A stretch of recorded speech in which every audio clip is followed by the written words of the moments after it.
A very good afternoon to you. We are back on Queen's Table this week. A bit of a different timing than normal due to some circumstances, but we have an amazing guest and we are catching up with the interview that was meant to be done a few weeks ago with the lovely Jade, who's your Miss Pageant Girl Wiltshire.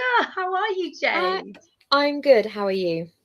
Yes, get in there, darling. Thank you. We haven't. Yes, I'm okay. I'm like very excited for all you girls next weekend. It's going to be an incredible weekend for you all.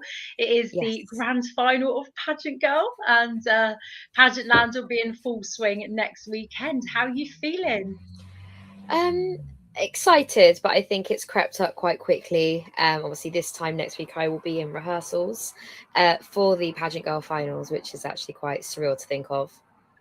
Yeah, it does creep up, doesn't it? You think, oh, I've got ages, and then Yeah. suddenly it's like the week before, and it's like, okay, better start packing and things like that. Yeah. So, so you're going back to Pageant Girl for a second time. You were incredible last year. It was a joy to watch you last year on that stage. What it is about the system that made you want to return? Think so. When I went into Pageant Girl last year, that was kind of I was going to be my end. It was me, my last pageant. I was like, I think this is it. I want to go back to it one last time, and then I'm gonna call it a day, hang up the heels, as all pageant girls say. But I just had the most amazing time. And I think, I'd taken a couple of years out before I'd gone to Pageant Girl. And being back on that stage, and when I stood there in that top 5 moment, I was like, I need to come back and do this one last time. This is my last ever Miss pageant. I age out in September. I've only ever competed as a Miss, so I think I just had to give it one last shot. I had the best time. It was really fun.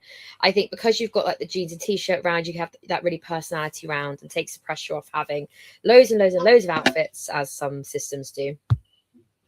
Yeah, definitely. I love the jeans and t-shirt rounds. I think it's Mhm. great. And you can get like really creative and show off your Yeah. personality. So I'm really, really looking forward to seeing that round this year.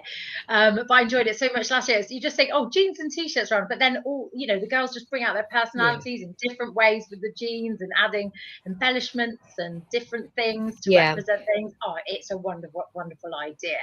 So it goes on for one day, and just Mhm. explain to people that watch this that might not know what the rounds are. So you have the interview round, which will happen during the day during rehearsals, and then on stage you've got the opening, which is unmarked, which is pink. Then you've got the beautiful round, which is the jeans and t-shirt, and then you finish on the evening wear round. And what rounds are you most looking forward to this year? I think the evening. Evening is usually my favourite round. But I really, really love the dress that I have this year. Like really, really love it. So I'm really excited for people to see that. I can't wait to see it. I'm getting excited now. I just love that. That's fashion wear and evening wear is like my favourite part of watching a pageant. I'm just like literally in awe of all the gowns. And then you start making notes if you see one you like as well, Yeah. which is fantastic. So tell me a little bit about your pageant history. When did you get into pageants and why did it start? So I've been in pageants 12 years now. I first competed in 2014 in the Miss Swindon, Miss Wiltshire heats for Miss England. I was scouted for like an online pageant the year previously when I was at a dance festival, and it kind of just then implanted in my head that pageants were a thing. I didn't really know they were a thing in the UK. And then when I saw the advert for Miss Swindon, I just thought, well, we'll just give it a go. Kind of went in, I wore my prom dress that cost me like £20. Everything was like, I kind of pulled stuff. I made a receipt dress because obviously Miss England has the eco round. I loved my receipt dress. I still have it. Don't fit into it, but I can't throw it away because a lot of blood and sweat. And I've actually got a scar on my hand from where I burnt myself on the hot glue gun. So always kept that really close to me. And I can never throw it away. But I think, as they say, you catch the bug, and I did, and I competed in loads of different systems from then. Some I did more than once because I really loved them. And I don't think I ever saw myself being in pageants this long. But I've met some of my bestest friends through pageants. I've been to places in the UK I never would have been if I hadn't have competed in pageants, and I wouldn't have it any other way. Um, yeah, I just can't believe it's been so long. And, it's been such a significant part of my 20s, because we're leaving that era very soon. Oh, bless you. Yeah, that's amazing. I mean, since I started pageants, you've always been there. And yeah, you and Hannah, and I absolutely love it. And to be honest, the time, like a decade has just flown by for myself. And you just think, where's that time gone? Yeah, But I know. there's been so many things wonderful that you've achieved over these years. I mean, you are a really hardworking pageant girl. You're amazing, and you've done so many incredible things. And you do a lot around breast cancer awareness, which Yeah. it really reaches out to a lot of people. I know I've attended some of your events before. Tell Yeah. me a little bit about this platform that you have. Why is that so important to you, and some of the events that you've done? So Copperfield is a charity that has kind of been running in the background of my life since I was about 16. I found them at a festival, and I love telling the story about how the reason why I signed up to their tech service was because if you sign up, they gave you a free t-shirt, and I was like, who doesn't want a free t-shirt? So they'd always kind of just been in the back, like the running in the background of my life. And then when I was at university, they were appealing for a uni boob team leader on my campus, and we didn't have one at Falmouth, so I thought, well, what the hell, let's sign up, let's interview for that. And I did. And I just learned so much in that time. And I went up to HQ, and we went through like all the facts and figures and all this information. It really stuck with me.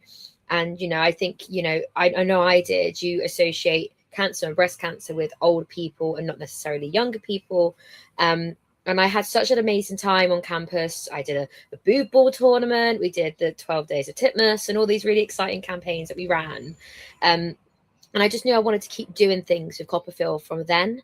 At the time, they had quite limited roles within what you could do. And unless you were someone that had experience of breast cancer, which made you a boobette, there was actually nothing for me to do to be fully like associated with Copperfield. So I just did a lot of fundraising with pageants. I did my Miss Sparkling Beauty pageant for Copperfield for 2 years, and I raised nearly £2,000 just through that charity. And just talking to people and educating people in the importance of checking, because I know without Copperfield, I never would have checked.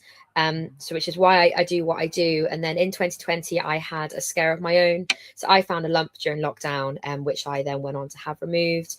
Obviously, my story was, in the sense I had a benign lump, so it didn't mean anything. It did grow, hence why I asked to have it removed. But, to have that kind of story and think, actually, this can happen. And if I wasn't checking my chest, I never would have known until it got to the point where it was quite a prominent lump that would have probably been visible. So after that, I became a Copperfield boobette. So as a boobette, you're trained to you go into schools and workplaces and you do talks. I've done a few different talks at different places. I'll be doing one for DHL UK in October this year, which I'm really excited about. But I kind of was ticking off all the kind of things you could do with Copperfield, and I thought, what haven't I done? And I hadn't done one of their treks. So Giovanna Fletcher has been working with Copperfield for the last 11 years, and she joined forces with them when they started doing their treks. They do single day treks, they do a multi-day in the UK, and they do multi-days abroad every single year. And I'd always kind of just put it like, I'd sign up and I'd go, no, I'm not going to do it. I'm not going to do it. And last year I bit the bullet and I signed up to do the Sahara trek and I got accepted.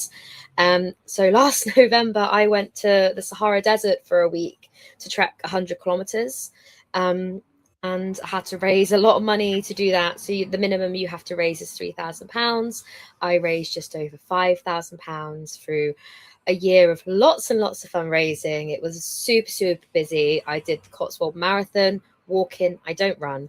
Last September with Copperfield as well. And it's so surreal to think that this time last year I was very much in my training routine and raising money and trekking parts of the UK I've never been to before, just for this cause that is so important to me. And when I was walking through the desert, I was walking with people that had breast cancer, that were going through treatment, people that have, in remission, people that have they've had their boobs removed, people that have, like, all these amazing people. And it makes you realize like what you're doing is so important. the reason why we're educating people in checking is so that people can find cancer early, because with breast cancer, early detection is the best chance of survival.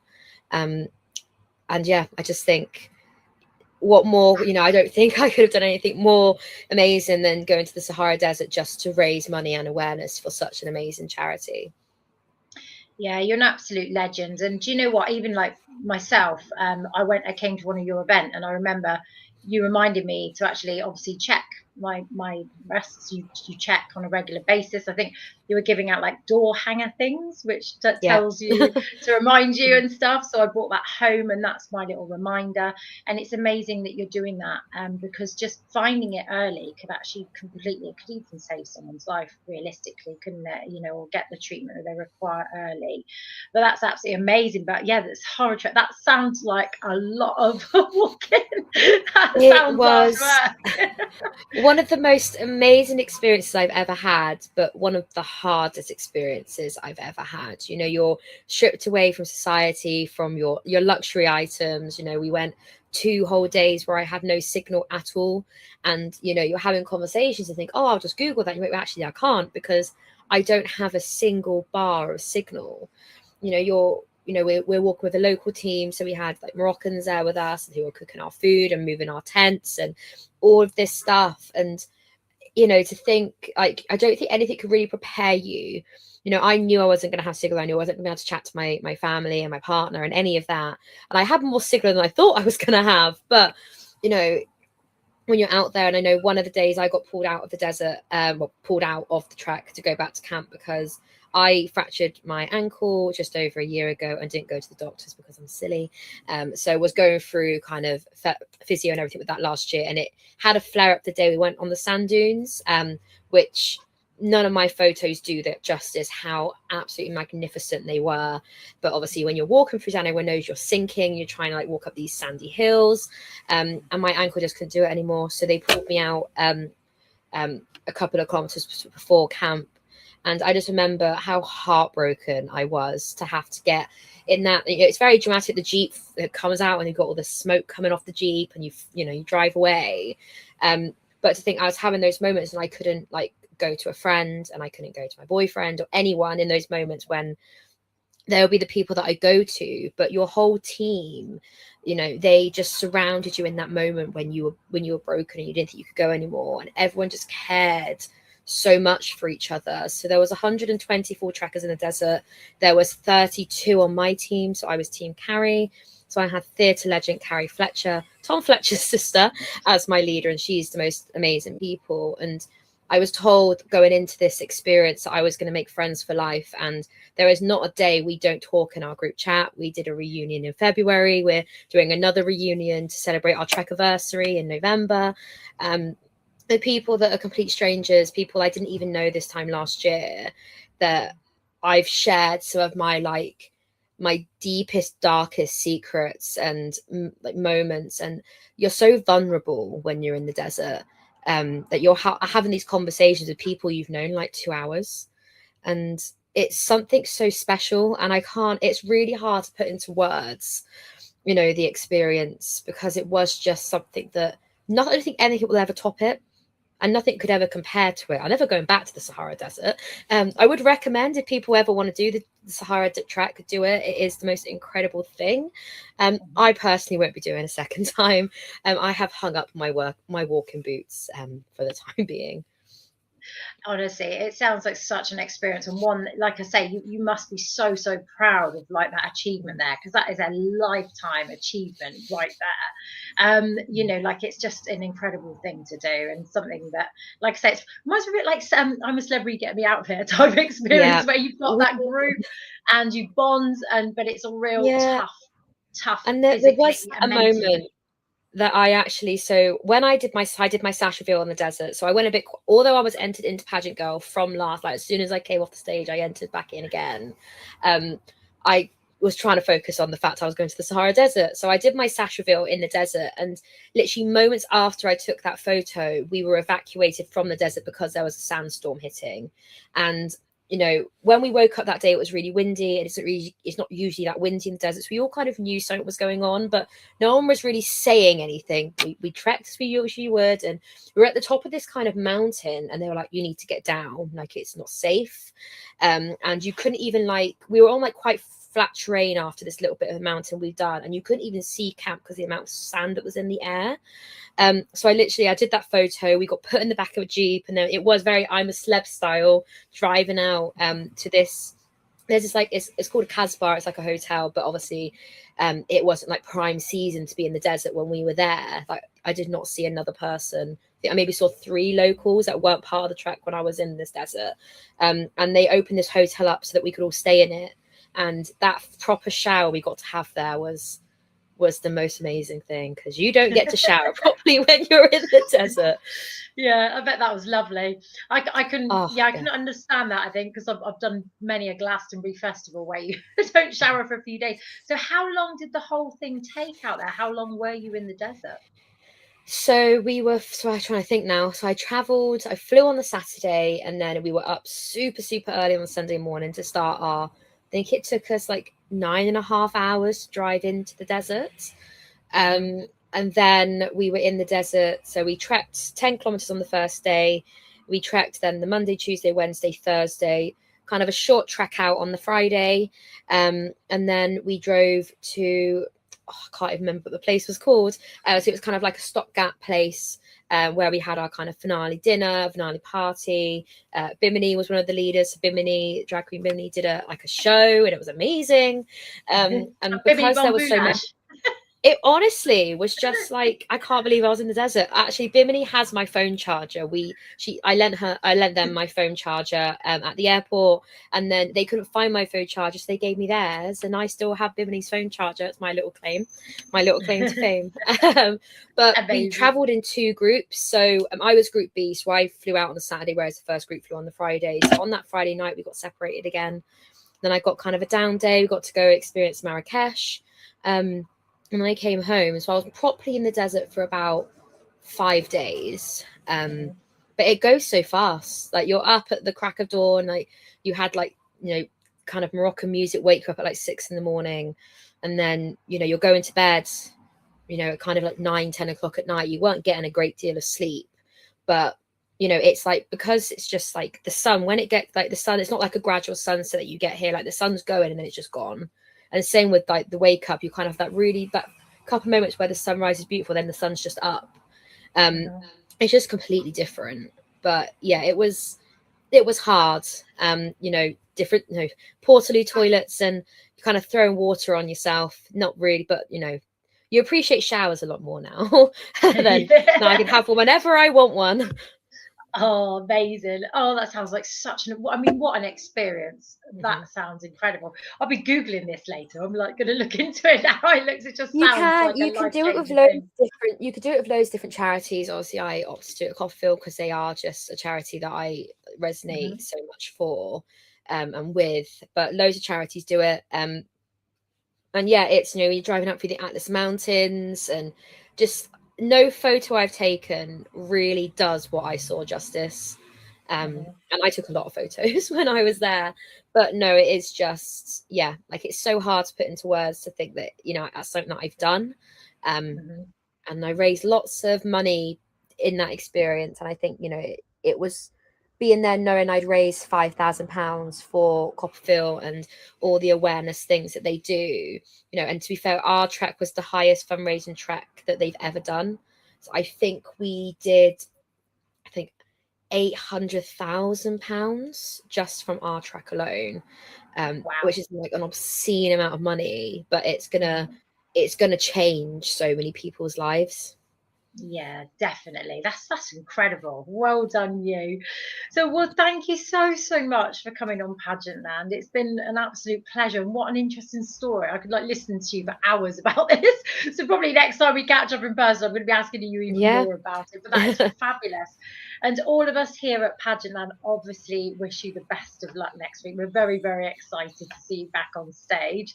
Obviously, sorry I can't be there in person, but I will be supporting from home. Yeah. Some of the other team might be there as well, though. So we'll make sure we're screaming for you, and we can't wait to see you soon. Amazing. Thank you so much for having me. Thank you for coming on. Take care, Jade. Perfect. Bye-bye. Thanks. Bye.